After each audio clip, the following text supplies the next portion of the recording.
because it's rust between. Okay, so the door there's two panels here. Yeah, two. They're welded together. Yeah. But there's space for water to get in. Yeah.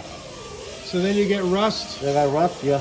And you have to take it all apart Yeah. to clean it up and replace the right pieces. Wow. Yeah, sandblast inside those two parts and then weld it together. Okay. Yeah. Gotcha. Wow. The same like the other one. Yeah. You see it? No, I haven't looked at it yet. Yeah.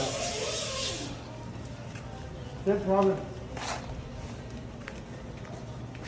They got a rust right here. Oh, That's why I right. try to Take take out the other part. So are you gonna have to take the door off of this one too? Yeah, take it off. Yeah. I see. Well, you have to may as well do one at a time and get them cleaned up, huh? Yeah. Wow. Sandblast and paint it again. Yeah. Paint it. Well, that's the way to do it right. Yeah. Okay, thanks for showing me that. Okay.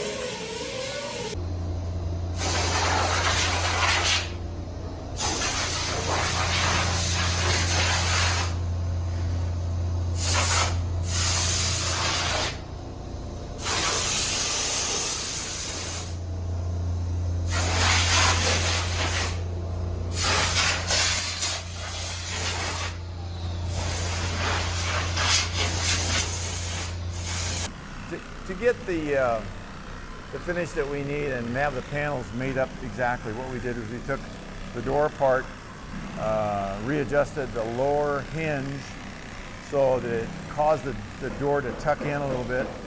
And so now we're doing the final made up between the car and the door so that flows one panel into the other. And in order to do that, if you notice, he's put a real thin skim coat, it's called, over the intersections, so that there is absolutely no difference between the levels of the door or the car, front or rear. And the only way you can do that is actually use filler to actually build the whole thing as one unit, and then you split it so that when it comes apart and shuts in an enclosed condition, that the whole assembly is now lined up with respect to one another.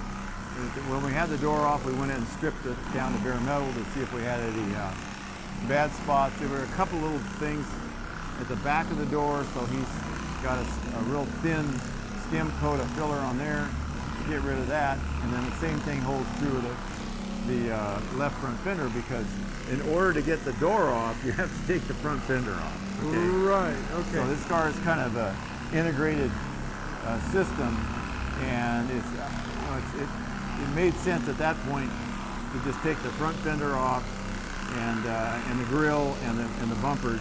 We're going to be looking for damage on the right front that we talked about earlier. Right. And then we'll be correcting the bumper bars. Looks like he went down to metal in some spots there already.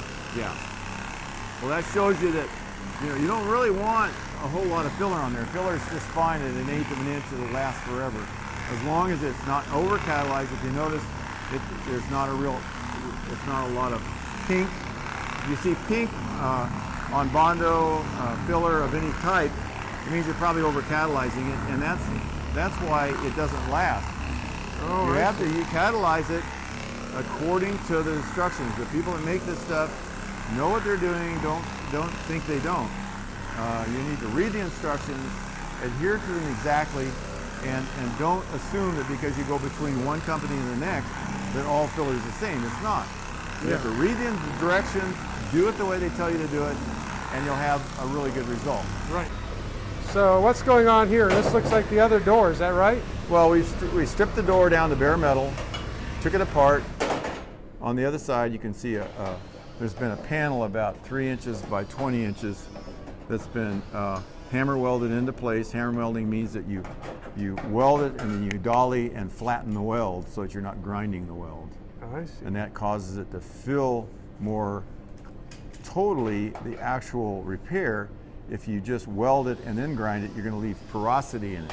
Oh, And that's what hammer welding is all about. Sometimes you just can't hammer weld it, but if you can get to both sides, you'll support it with a block, and then hammer weld it with a series of body hammers that have different profiles on the face. And now he's using a clamp to pull everything up what's into the place. purpose of all the clamps? The clamps is to pull the door in without beating on it. Okay. You know, and when it was built at the factory, everything was out in the open, and they just had these really accurate jigs that would hold everything in registration. Well, what we've got to do now is we've got to recreate that situation without all the equipment that they had. Right. And the only way to do that is to clamp it and make a series of jigs. We did the same thing with the grills for these cars. We made an elaborate series of steel templates that allow us to work to something that's exactly the same shape as the car.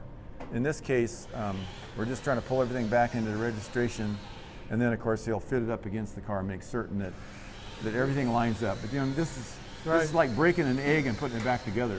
Gotcha. Every single section relates to the other part of it differently. So it's totally integrated So thing. if you don't really know what you're doing, you really shouldn't even attempt it. Yeah, it's really It's very complicated, and it takes a really good sense. Okay. I mean, Oscar's been with us for 25 years, and he's just a master metal man. And you know, he doesn't use a lot of filler, which is a sign that they know what they're doing. If you see a guy slathering on, you know, half an inch of filler, it means that they don't know what the hell they're doing. It takes a lot more talent to metal finish it the way we do it. But the result is it lasts a lot longer, and it's a lot better in the beginning. Right on. Looks like he's getting ready to hit that welder. Right. He's got it right where he wants it. Now he's going to tack weld it. But all those little panels that make up the bottom of that door, and there's several of them. See how he hammers it before it gets completely cold.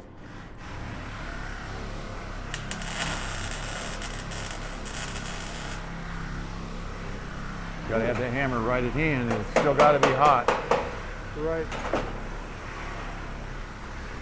This is a wire feed welder he's using. It's a Lincoln, really good unit. We have something like 12 or 15 different kinds of welders here. Everything from gas to TIG, to wire feed, to MIG. We're doing aluminum. We have to use completely different rods and different machinery. Right on. We actually can weld titanium, aluminum, magnesium, any kind of metal that exists. And we've had to do it because of our industrial